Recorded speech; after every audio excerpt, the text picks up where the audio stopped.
శిష్యులందరినీ చూచి, మీ ఎదుట ఉన్న గ్రామంలో వెళ్ళుడి. వెళ్ళగానే కట్టబడి ఉన్న ఒక గాడిదయు దానితో ఉన్న ఒక గాడిద పిల్లయు మీకు కనబడదు. వాటిని విప్పి నా యొద్దకు తోలుకురండి. ఎవడైనాను మీతో ఏమైనాను అని ఎడలా అవి ప్రభువుకు కావాల్సినది అని చెప్పు. పదరా, త్వరగా వెళ్ళి యేసు చెప్పినట్లు చేద్దాము. సరే పద.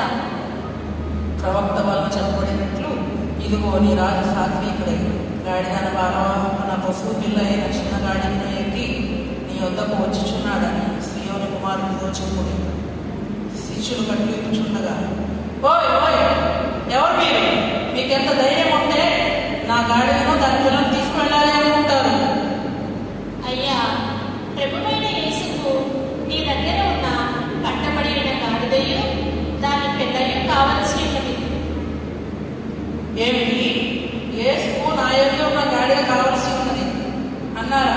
నా జన్మ ధన్యమైంది. నా గాడిద ఆయన కోసం వాడబడ్డ కంటే నాకు ఎక్కువ ఏమీ లేదు. తప్పక తీసుకువెళ్ళండి.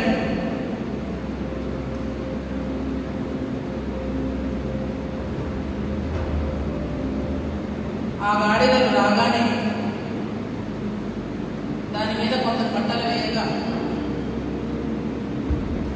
దారి పొడుగున మరికొందరు బట్టలను వేసుకుని